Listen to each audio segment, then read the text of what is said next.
Are you ready? It's the Roundtable with me, Robert Bannon. Ooh, we're crooked. Hey, hi, I'm Robert Bannon. Welcome to the very crooked Roundtable. I was just on Instagram Live, and I was freezing cold in a white t-shirt. So welcome to the air conditioning. Thank goodness, because it's hot. Tomorrow's going to be 100 degrees. Hello, everybody. Welcome to the Roundtable. It's a special Queer as Folk Hour edition of the Roundtable. I'm excited to talk to you about the show and see what is all going on. Hello, Miss Abby Thompson, who's on her way to Scotland. Welcome to the Roundtable, everybody. Thank you, Abby. Hello, Miss Margaret. How are you? Happy summer. Hope you're enjoying it as much as I am. And Christine, thank you, my friend. It's so good to see you. Thank you for being here. We have a really fun show. I had a really great week. I don't have much to tell you about my week because I was not here. I escaped. So do you want to hear a little bit about my week? That means it's only that time for, well, the weekend review. So I was in LA. I did escape to Los Angeles, and I did. Thank you, Marie. Let's go. Let's go. If you hear noises today, by the way, Marie, Christine, Abby, Margaret, everyone that's watching, the dog, my dad's dog, is here. His name is Clarence, and he's a baby, and I have control of him. So a lot of my week is spent like this. Yeah, Clarence and I, we're like the odd couple. He's the dirty one. And he's super cute. So if you hear noise, blame the dog, not me. Blame the dog. What did I do this week? I had the great chance to go out to LA. There was me right outside of Wilshire Boulevard. I do my walk. I have a whole life in LA, gratefully, in Studio City primarily. And he can come to your house. If he's precious, he is. I have a whole life in LA in by Studio City, and so I have my routine there, and I have my Whole Foods and my smoothie shop, and I like do my own little routine. So as I was walking, I really was trying to encompass joy because it's been a rough month. It's been a tough summer. So with all my family issues, and thank you for all the love and support you've shown to my dad. So with all of that going on, I really had to find joy. So he's coming to Christine's house next. He is a cutie pie. He's right now playing with a toy duck and causing a mess. So I really am trying to find joy and gratitude in every moment. So, and a lot of that comes from you. So thank you all for the love and support you have shown me. I really appreciate it. I flew out on Thursday, maybe, and then I was home. I was supposed to come home Monday morning, and then I ended up staying Monday night, took the red eye home because my friends who have been on this show, my good friends, Matt Gould, who wrote Limpika, which played in La Jolla, and also wrote Witness Uganda with his partner Griffin Matthews, who stars in The Flight Attendant on HBO, and also now on She-Hulk, which is coming to Disney Plus. Well, they have two boys, and their adoption went through. They were foster parents, so they were having a party. So I stayed my hearts and Matt and Griff, and we went to their party, and I couldn't have not been there because they have been looking to adopt their oldest son for almost 5 years. So it was really a celebratory, special moment, and we all got to be together, and their families were here, and it was a very joyous occasion. So congratulations, definitely congratulations to them. So that was my week really in review. And then my shameless plug, sure. It's not a show without a shameless plug. 'Cause I'm shameless. So you want to come up? Come here. Look, you want to sit here? Come here. All right. So listen. I know. Hi, Mom. Look at Mom. Don't you want him? I know you do. Okay. Now he's better. Thank you, Janelle. Thank you, Lattes. I appreciate it. So we my shameless plug. Firstly, and a lot of you were telling me earlier today in the Instagram Live that you have tickets. Do you have your tickets yet? Do you have your tickets yet to see me record my album live, Robert Bannon Rewind? The cheap seats are gone. You all are nutty. Go to robertbannon.com. Come see me. We're recording a live album October 22nd. It's a week before my birthday. We have a full band. We're going to tell the stories. I have a special song just for my mother who's watching. Don't tell her. It's a surprise. And you can come and catch me October 22nd in New York City. And then in November, I will be in Massachusetts and LA. All of the dates and all of the information is available on robertbannon.com. I'll have more shows and more information to tell you about in the future, as this dog is trying to steal my moment. Don't steal my moment, Clarence. Enough now. My goodness. Oh my goodness. Lattes bought them a couple of months ago. I do have a new partner in crime. He is the Kathy Lee to my Regis. Maybe he's going to be the Regis because he's going to be 6 feet under. Another bad joke. Latte's got her tickets. Christine's got tickets. Marie's got tickets. So I'm going to see my people. My people will all be there. So come on and join me. It's going to be a really fun night. And then you could be a part of a live album. And then you could yell. And then I can have you in there. Heckle away. What else do I have to tell you? There's a brand new, I love you all. My heart. There's a brand new special series that's on my YouTube channel called The Roundtable Talks. It's a bonus episode every single week with somebody new. And this week I have the privilege and honor to speak to stars of Cheaper by the Dozen and Desperate Housewives. Brent and Shane Kinsman are here. They were little redheaded twins, so little and cute. And now they have grown up, graduated college, and are back acting in showbiz. So when this is over, feel free to go on down and click the next video underneath these videos and like, comment, share, subscribe, hit the notification button, because every week there's a bonus roundtable where it's me and an artist getting to talk about some art. I'm so grateful people want to talk to me, so they're going to keep coming on. So make sure you check it out. I made a little clip. This is from me to my brother. I have a brother. I have one brother. We're not twins. Mom, don't be mad. It's funny. Here's a little sneak peek of what you can watch when you watch the video with the twins. It's really all you got, and you learn to work with it. So, well, I hear you. I only have one brother. We're not twins, but I can tell you we have had some knockdown, drag out fights. But at the end of the day, that's what I've got. It's me and him versus, in a lot of ways. So that's right. That's what we've got. So I relate. I cannot relate to spending 12 hours on a set with him without me wanting to drown him somewhere. But no, facts. Do you want to be on set for 12 hours with a sibling? No, I love my brother. I'm grateful for him, and I'm grateful for my mom. Thank you guys for everything you've done, especially while I wasn't away. Alrighty, everybody. So we have Chris Renfro and Armand Fields are going to be here from Queer as Folk. Coming up soon, Wendell Pierce will be here, star of The Wire, star of Waiting to Exhale. He's coming to Broadway in Death of a Salesman. So we're going to talk to him soon. Lana Gordon is the star of Chicago, the musical. She was just in the Instagram Live. She's so great. I love her to pieces. Justin Guarini of American Idol. Mark Summers, the host of Double Dare. Anthony Cavan is the star of Love Victor, which is now on Hulu. And then Ricky Minor will be here. And I was telling everybody earlier, in the earlier portion of the show, that Ricky Minor is going to be here for a special edition of The Roundtable, which is coming up on Tuesday, August 9th, because Tuesday, August 9th would be Whitney Houston's birthday. Ricky Minor was her music director for 25 years. He's music directed American Idol, the Oscars, Kennedy Center. He's won 2 Emmy Awards. He's worked with Beyonce, Adele, Jennifer Hudson, Tina Turner, Aretha Franklin, everybody. But he's most known for being the man behind the musical arrangement of that national anthem. He was her band leader through The Bodyguard. He was her band leader from the beginning. So August 9th, 2022, 7 p.m. Eastern Time, Emmy winner, music director, songwriter, band leader, the man behind the music, Ricky Minor, joins us exclusively for a special hour chat. So make sure you join us on Tuesday or find it on YouTube. All right. I promised something to talk about, something serious. And it is serious. So here's my disclaimer. Everyone, listen. I don't know really what to say about. Yes, please. DM away. I would love you. DM me. Send me a message. My disclaimer for today is we're living in crazy times.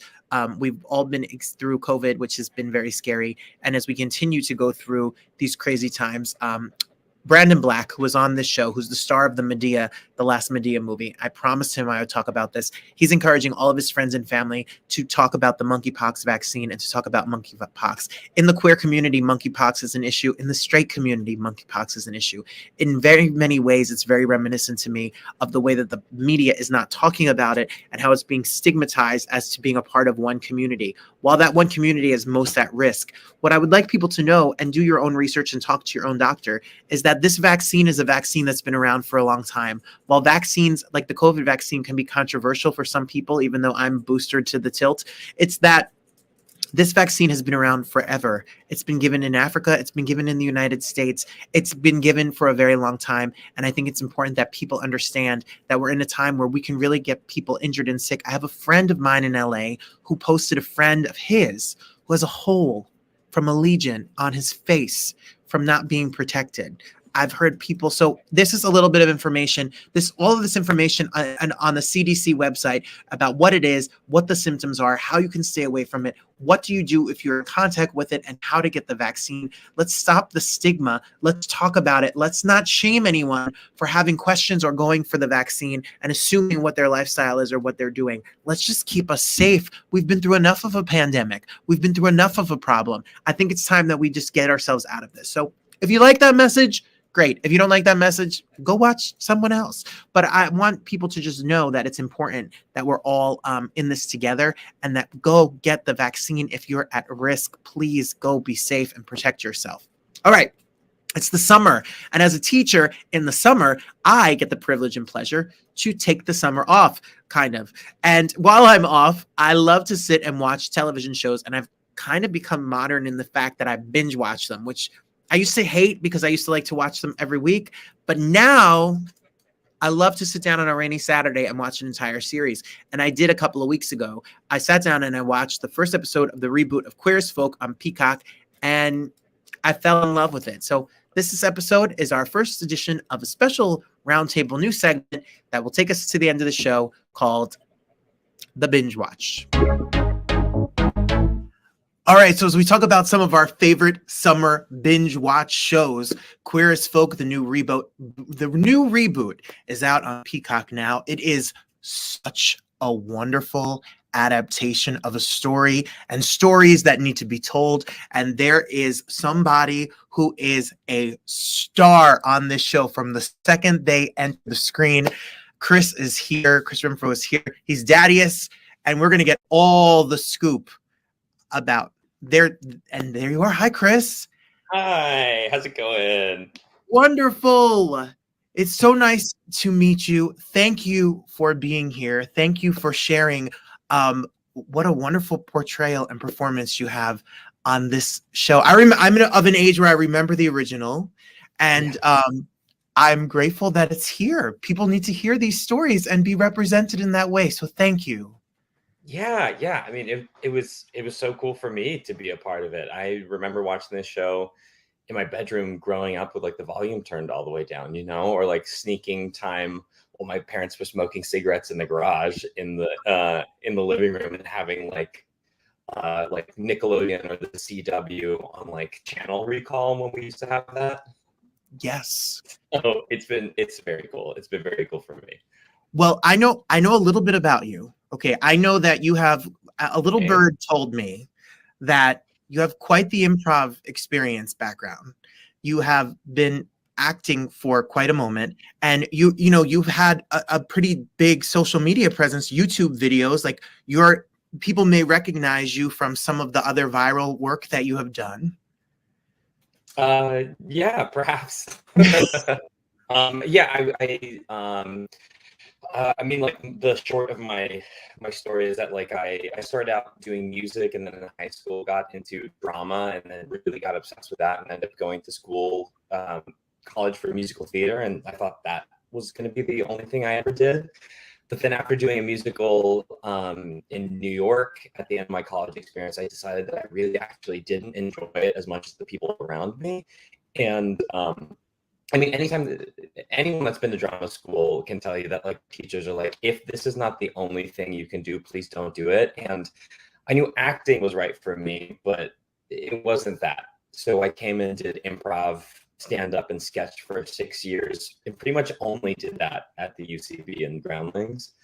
And then started doing TV and film stuff in like 2020-ish, like just before the pandemic. Yeah, 2019, 2020. And yeah, I have got to work with like College Humor and Michael Henry, which I think people, especially the gay community, probably know more. But yeah, it's been very fun. Well, what I loved about doing some research and looking at what and I've watched every episode of the show. I'm up to date. I finished the season. Is that the first time we're introduced? One of the first times we're introduced to you, as far as I can tell, based on your Instagram and some of your social media, was one of your audition scenes. Your take on the scene that is in the show, Yes. and take that you put on your social media so that we can see, was an inspiration for my self-taping. I literally watched it. I was like, that's the behavior. That's how you show self-tape. Can you tell us a little bit about the sides that you got and what was your process to figuring out how to audition and how you were cast in this series? Yeah, so we got 2 sides for this audition for Daddius, and the first one was that sex scene with Johnny that you see in the show, and the second one is where Devin Way's character Brody comes in, like when we first meet, and then go to the bathroom and do drugs. And I got it on the Thursday night, and it was due Friday afternoon, morning, and I was like, okay, which is like very normal. That happens a lot.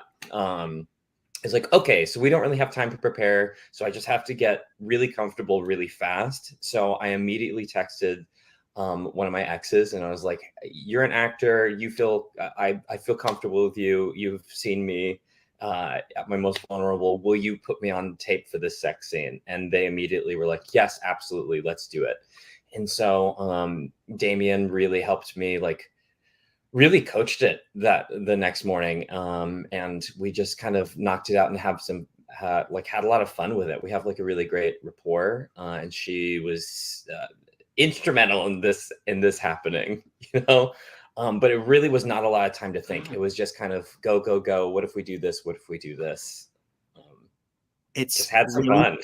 It's really funny. Everyone, you have to go follow them on Instagram. Apologies. Go follow them on Instagram, and then you can see it for yourself, because it is really, really your life, the behavior you bring to the character throughout the whole entire series. I don't want to give anything away about the series, but your character has a very unique circumstance in this, and pops up throughout the entire series. What is it like for you in terms of the backstory? What is the actor work that you put into this when you got hired, when you get your first set of scripts and you're going to show up on set? What is the story as an actor that you go through to get ready to be there on day one? Well, I come from a writing background also, so I think the first step is just like, where do I fall in this story? I think that's the most important.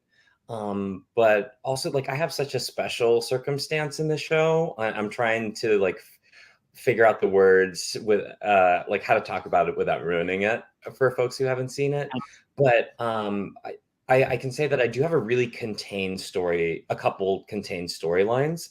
So I don't necessarily feel like I had to do a ton of like back character work. It was really about like what happens in this moment. And like, what does our relationship mean? And a ton of that like relationship stuff is set up so well in the pilot that there wasn't a ton of like imagining work or like digging work to do about like Daddius's history. Like it's pretty rich in the pilot for Daddius. Like there's a lot of stuff in there for him. So it was mostly just about like, how can we have most fun with this? How can we, like, my character specifically gets to be pretty creative in like how we imagine him and like how we can portray him. So I particularly with having Steven on set, our creator showrunner,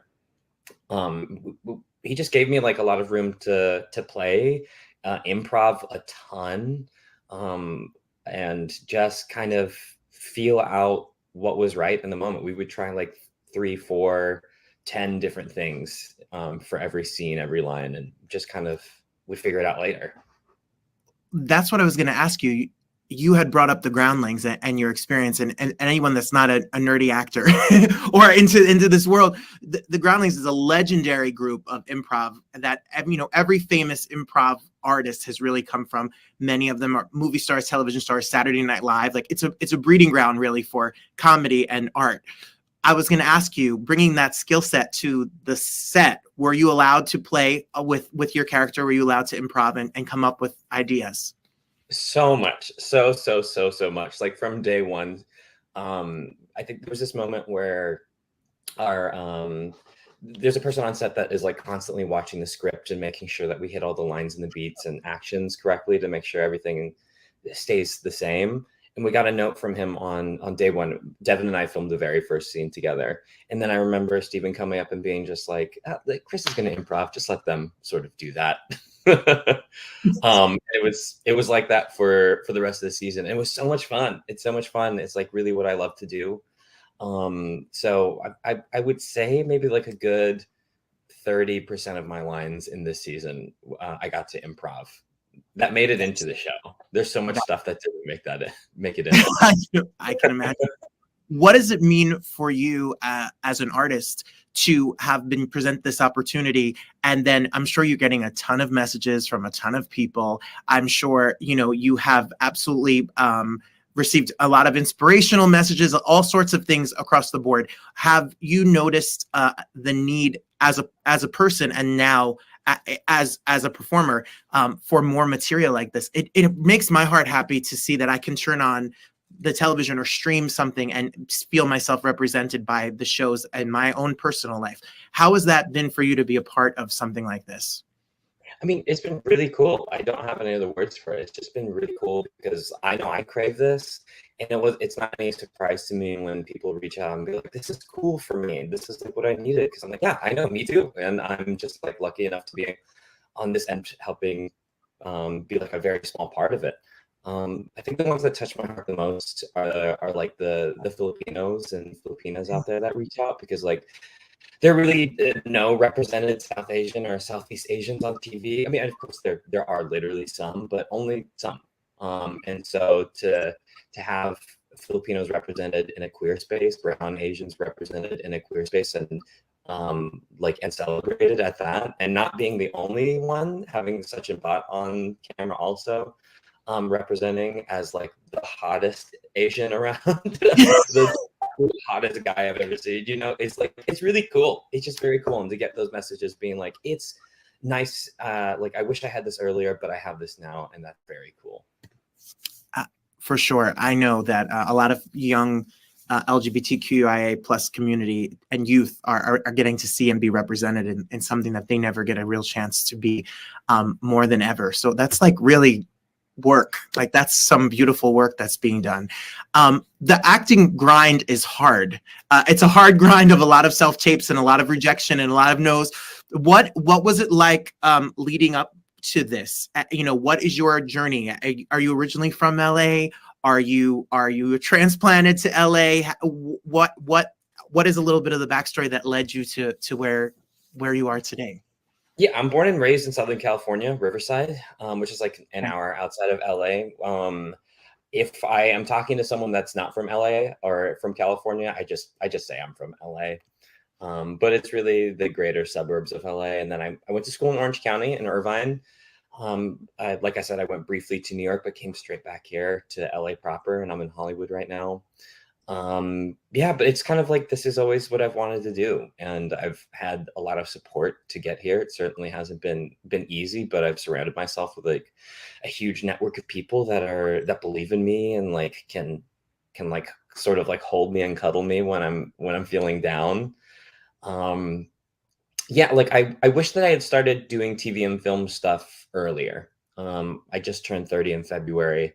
And like leading up to this moment, I was like, I imagined I would be doing stuff just like a hair sooner. And I think like we all have that. For people that have been acting since a young age, you have this thing of like, well, I want to be like this, these young Disney child stars who make it at like 16, 17. And if I don't make it by then, I'm a failure.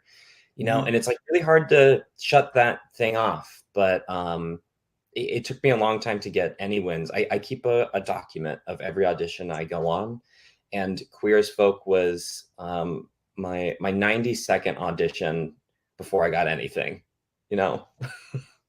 So I think that's so powerful to share that, because I know that a lot of people, as someone also who acts and someone who went to acting school, it's like when you get out, and all my friends from acting school, and maybe it's the same for you, it's like, I have been on 5 auditions, I've been on 7 auditions, I've been on 10 auditions, I'm going to get dropped from my manager, I'm going to get dropped from my agent, sometimes it takes a moment for it to kind of marinate and you to be comfortable and the industry to see you. And as you said before, if there's something else you want to do, you may want to go do it, because it's not for the weak of heart at all. So what do you do to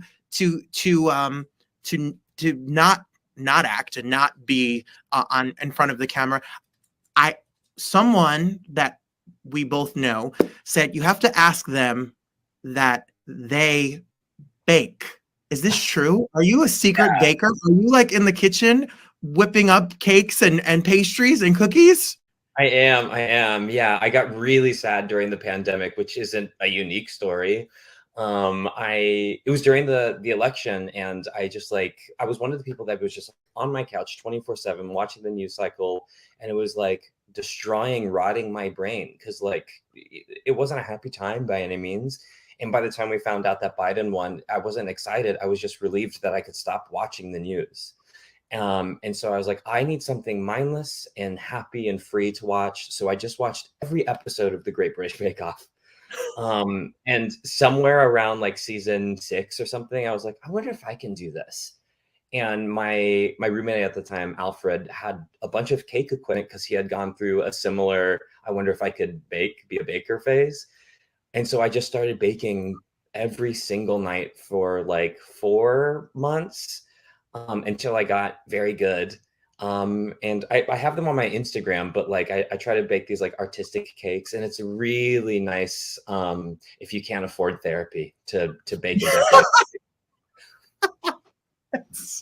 It tastes better too. It definitely tastes better. Well, up to opinion, depends. Where do we go from here? What is next? What is the goals that you have in the future? What can we expect from you? Well, I mean, I would, I like I said earlier, I'm also a writer. So I'm trying to, now that Queer as Folk and Tom Swift are like, sort of like coming to like this little break. I won't say end, because I don't think they're coming to an end. They're just coming to this little break here for at least the next few months. I'm going to focus on my writing a little bit. I have some pilots that I'm really excited about. And it'll be nice to exercise that muscle again after so long away from it, these last 9 months filming. And I mean, I think the ultimate goal would just be to like write my own show, be in my own show, but have someone else running the ship, Sure. And then maybe I'll also be crafty, I'll bake a cake for everyone on set. Like that would be cute. That'd be really fun. What's better than it's your show, you wrote it, and then you just so happen to leave a cake out at craft service. I mean, oh no, who left this here? Oh, that's weird. We better all taste it. Who doesn't want to work on your set? That's what I'm talking about. Like, it's all of the fun stuff is streaming, all of the good, no shade to the networks and to cable, but everyone, and especially to NBC, which owns Peacock, but everything that seems to be fun, if you're on Peacock, if you're on Hulu, if you're on Netflix, that's where all of the fun, the new stuff is being seen. And so make sure you get your subscription and subscribe to Peacock so you can check out Queer as Folk. The first season is out. All the episodes are out. So I binge watched it one Saturday. I just stayed from beginning to end because one shot. What a roller coaster.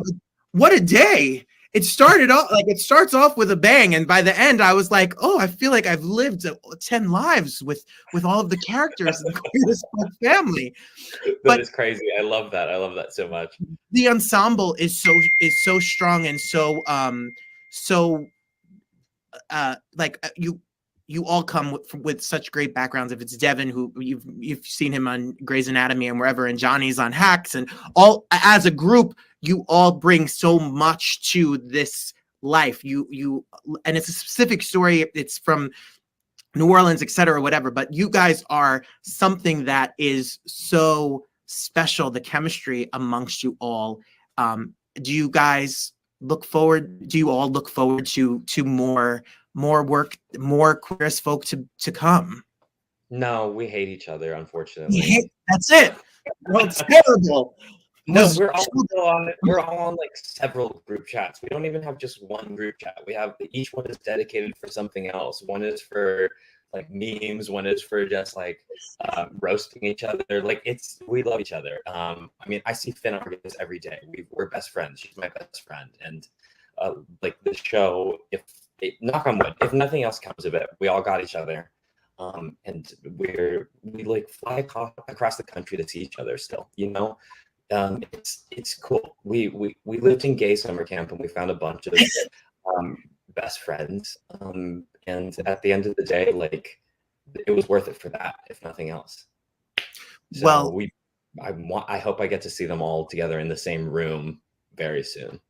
And we all want to see you all on our screens as well, because it brought a lot of joy. It was my summer first binge watch show of the summer, and I loved every single second. And kudos to the creative team behind this show, because they have really touched upon different lives and different ethnicities, sexualities, genders, disabilities. It's not the typical, story. This is something that is really showing many sides to a very complicated and near and dear issue to so many people's hearts. So thank you for your work, your art and talent, and for allowing us to be seen. It means a lot to a lot of us.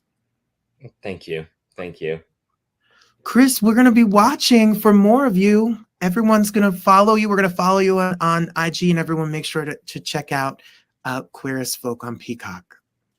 Yeah, look at Queer as Folk on Peacock, Tom Swift on the CW Tuesday nights at 9, and the thirstiest pictures on my Instagram at the Meat Skeleton. Yeah, I mean, how else do you get followers in the world? You have to. They bake cakes, and you watch the show and look like that. That's not fair. That's Chris. That's not fair. How dare you? I don't eat my cakes. I just gained 5 pounds talking about your cakes. Meanwhile, what the heck? You're a pleasure. Thank you so much for being here.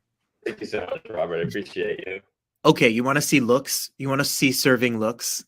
Can we talk about some looks that we are serving here? I have been obsessed with the show. I streamed it all in one nice, lazy Saturday afternoon with maybe some carbs. Don't judge. I may have had carbs. There may have been pizza. And I just sat and enjoyed Queer as Folk. And one of the characters that jumps off the screen is our next guest. Armand Fields is here. Hi. Welcome. So excited. Me. My goodness. It is my pleasure. Thank you for being here. Congratulations on this project. Thank you so much. This show, there's so many parts of it that as I watched, I was so grateful to be watching, because it truly, everyone uses the word representation and things like that.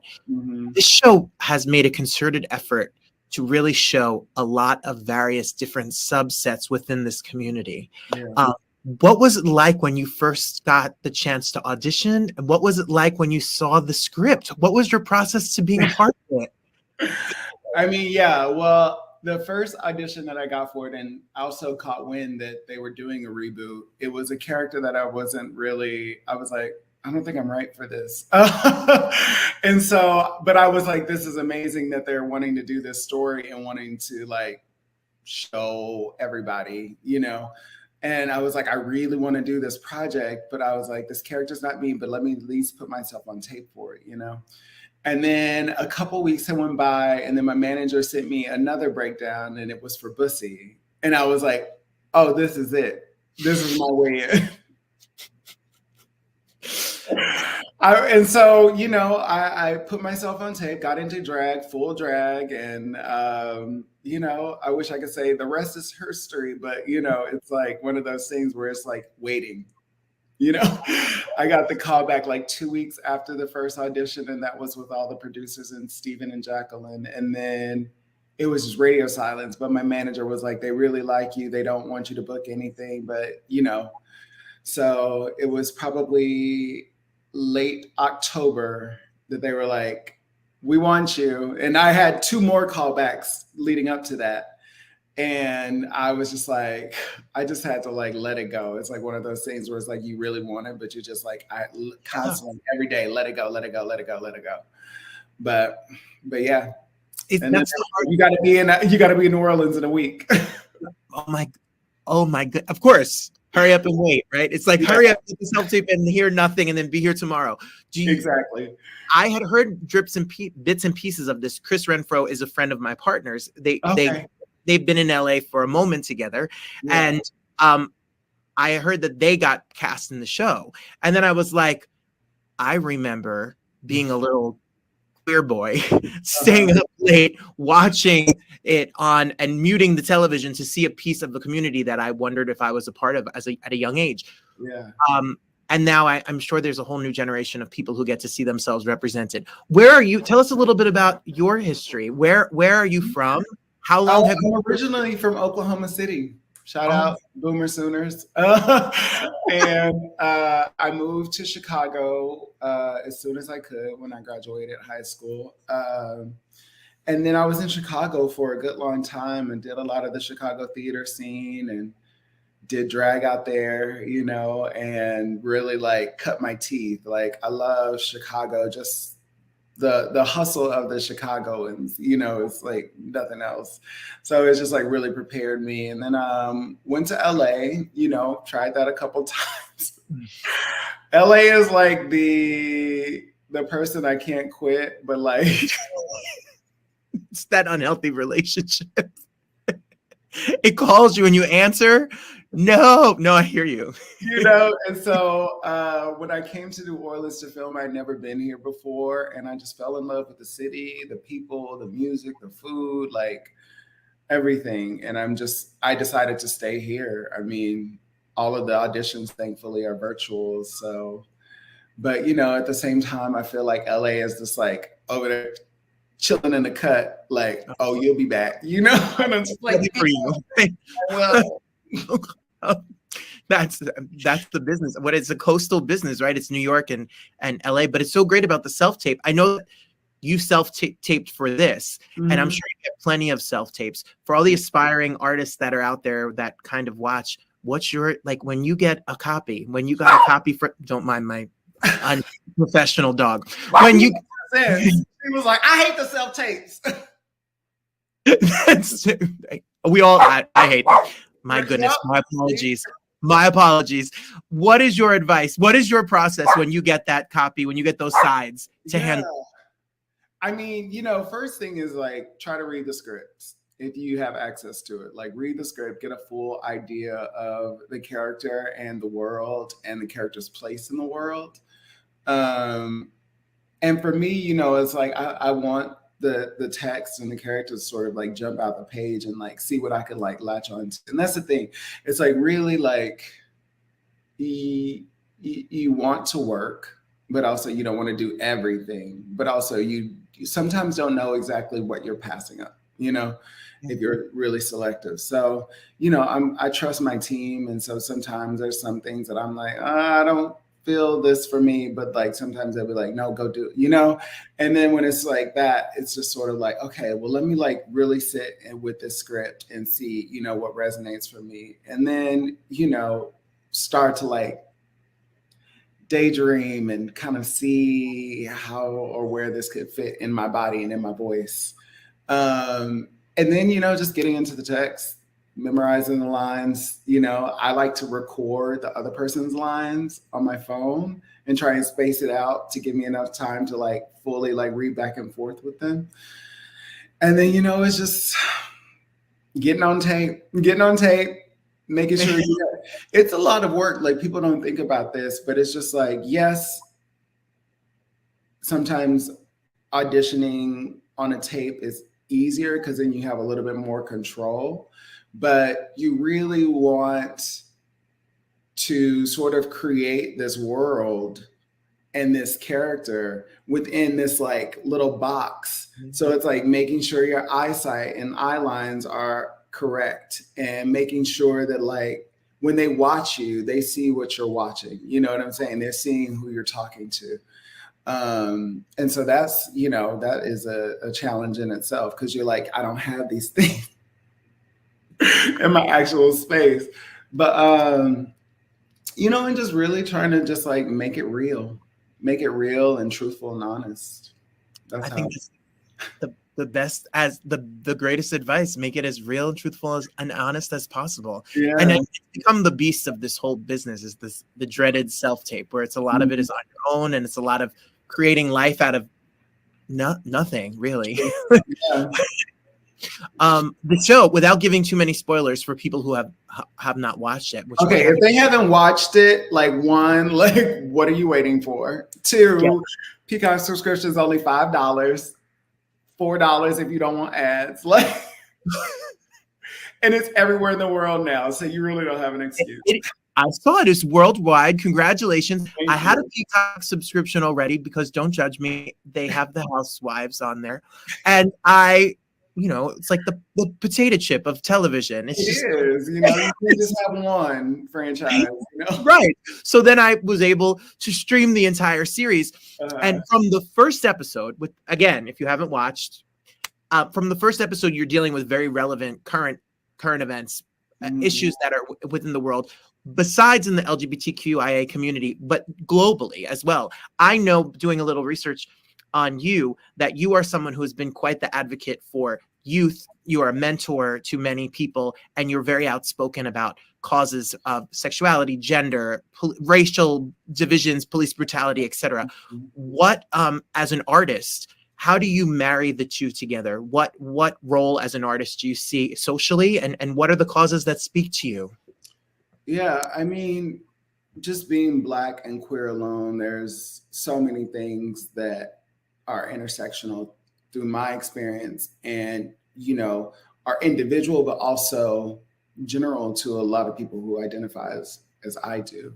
So it's just sort of like one of those things where it's like, I'm in the same struggle with these people, you know what I'm saying? But at the same time, I have to look at my advantages and my privileges and try and utilize those as best I can to help somebody who not only just looks like me, but also just has a similar struggle or is struggling in general. You know what I'm saying? I think that's the thing. It's like, in this world, we're all sort of struggling and going through shit. You know what I'm saying? But sometimes we have a leg up over our next person, and we have to look at that next person's situation, even if they don't look like us or act like us or identify like us. We have to see what in their struggle can we like connect. You know, and through the years, you know, the thing that is really just like, I am an advocate for supporting trans youth. You know, I look at the youth today, the kids that are coming up, and I'm grateful that some of them have parents that support them and are on this journey of exploration through their gender identity with them, because it's not the case for a lot of us. And, you know, this is something that like I, you know, was late to the game in life, because I just, you know, needed to be out on my own and needed to be away from my family and the sort of generational patterns to sort of like find my way. Also, you know, housing instability is real in our Black and brown queer youth, which is unfortunate. So that's been another thing that I've always been an advocate for. And then also, you know, going through the pandemic, we all put on some pounds. And, you know, for the most part, it was like, I think as I was an overweight kid, so I was always just trying to change my body and get thinner because, you know, gay life and this industry.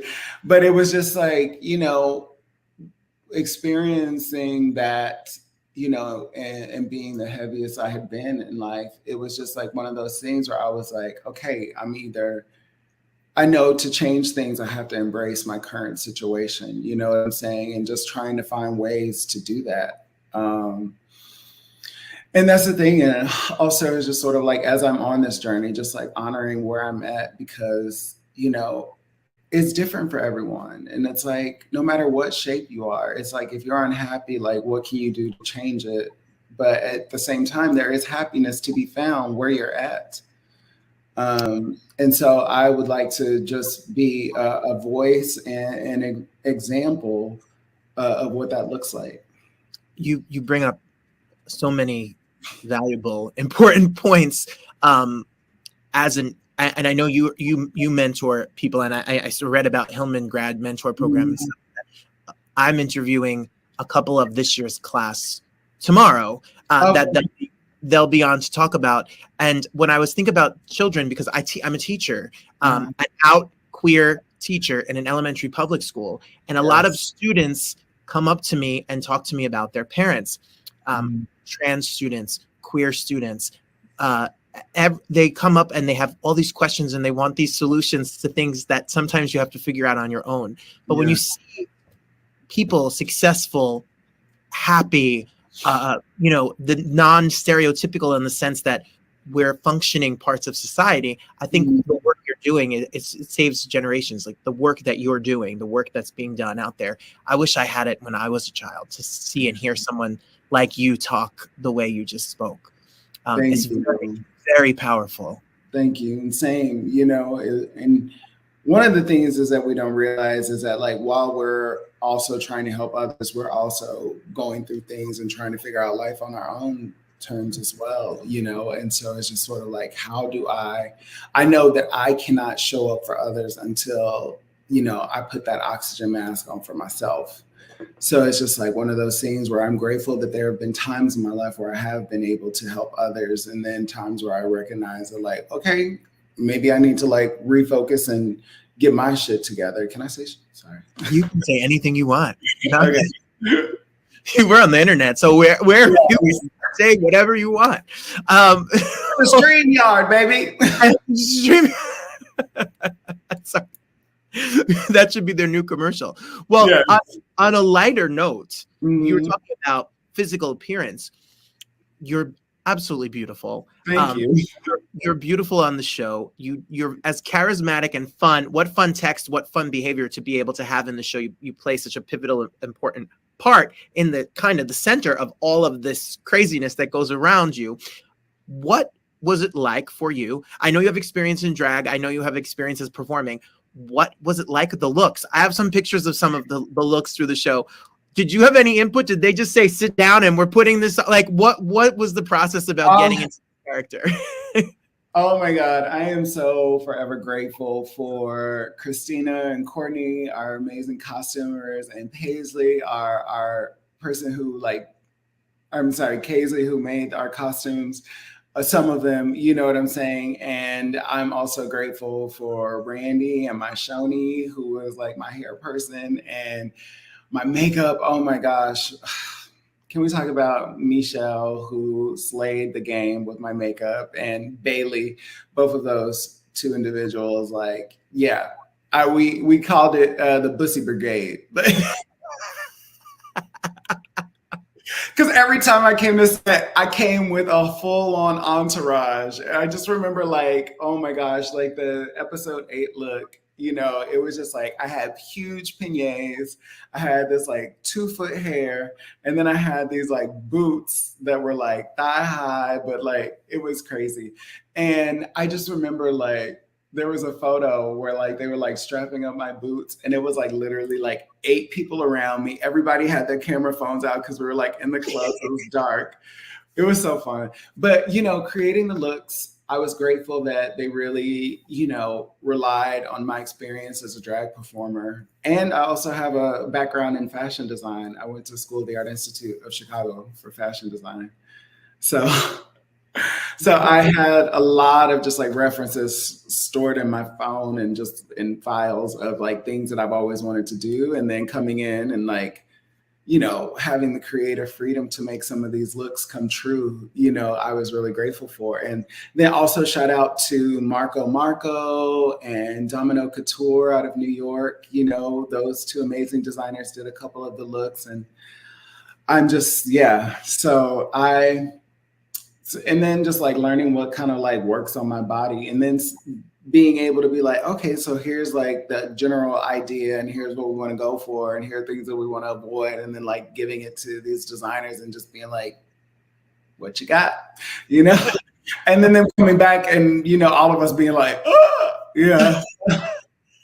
But you know, like I love my fittings. Like my fittings is my happy place. Like, even though like, yeah, because it's a time to create, you know, and sort of create this character that no one has seen, you know, and just building that out and playing with that. I mean, it looks like a lot of fun. Every episode, there's a whole new look, a whole new garb, all of the fun, the whole thing from head to toes. You had to be there probably early to get yourself. I'm sure Devin and John, everyone else just strolls in, puts a little blush on and little foundation and walks on set. My call time is 5 hours before we start filming. Where's your agent and Matt? That needs to be put into the next contract, season 2. There needs to be a whole chunk of change. Yeah, because it's like I'm in makeup for 3 hours, hair for an hour, and then wardrobe for an hour. Wow. So, yeah. So it's like days when I'm Michael Bussey's out of Bussey, you know, I'm like, oh yes, this is great. Like, I am sure that you have heard from fans and viewers of the show. How has the response been from people in your life and from people you don't even know that have reached out? It's been really remarkable, honestly. You know, for sort of my friends to kind of see me step into this character and with the accent and just like the swag of Bussey, they're always like, bitch, you did that. And then just like people who, you know, I normally wouldn't come in contact with, like hitting me up and just being like, oh my gosh, you were so amazing. And it's truly an honor. Like, I remember it was just this past, like a couple Sundays ago for Outfest in LA, we were at Catch One for the Big Frida show. Mm-hmm.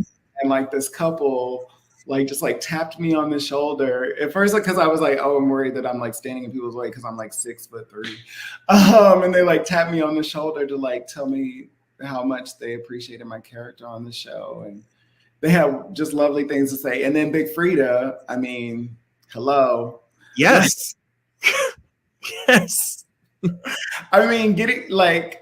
Okay, this is a spoiler because if you haven't watched it, you really have no excuse. But like, Big Frida comes on the show in 108 or episode 8, and just getting to work with her. Like, I remember when I first came to set and was talking with Steve, and I was like, "Please tell me y'all gonna get Big Frida." There's no way we can do this gay ass show in New Orleans and not have Frida. Like. And he was like, I don't know. And then it was like weeks leading up to it. And I got the script and it said Big Frida. And then her scenes were with me. I was like, pew. A moment. I love the whole. I love the whole series. Episode the last episode, episode 8, takes me out. I can't wait for you all to announce season 2, and because you can't leave us hanging. Don't leave me hanging here. I mean, don't leave me hanging. No, I don't. That's why everyone needs to be streaming it right now. Yes. It's available on Peacock. You heard $5.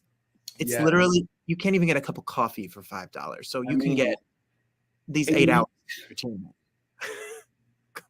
Come on. So true. You're not from, I was shocked by this, of everything you said. You're not, your accent work is so good that I really expected you to be like, I'm from New Orleans. I've stayed in New Orleans. This is how I sound. Then you popped on and I was like, what? That is some great accent. That is great accent work. Thank you. I appreciate it. What did you do to get that down? I mean, it's so funny. Like, CG, who plays Cher, is from New Orleans, so I hang out with them and just like meeting some locals, and also Shoni, my hair person. She is a New Orleans through and through. You heard me, like baby, like all of that, and it's just like just listening to her and repeating some of the things that she said back to me, and also just like doing research, you know. Sure. Also, Well, I would be amiss if I don't shout out the amazing Chi Chi DeVane, rest in power, like, you know, who this character is like loosely based on, you know, like watching some of her footage and just, you know, studying that. well, Armand, this is just the beginning. I mean, there is a lot more work, a lot more characters, and a lot more life that we will be waiting for you to bring to us on screens all around. And all, you know, it's just the beginning. You are a standout, and I really appreciated seeing the choices in the life that you brought to this really fun, beloved character in this series. So it's an honor to be here. Everybody needs to make sure that you stream Queer as Folk today on Peacock TV. Make sure you get it. Stream it today. All 8 episodes are available, and you can follow Armand right here on his to keep up on all of the fun things coming up down there. Yes. You're such a pleasure. Congratulations. Thank you so much, Robert. Success, and we'll be rooting for you. Thank you so much.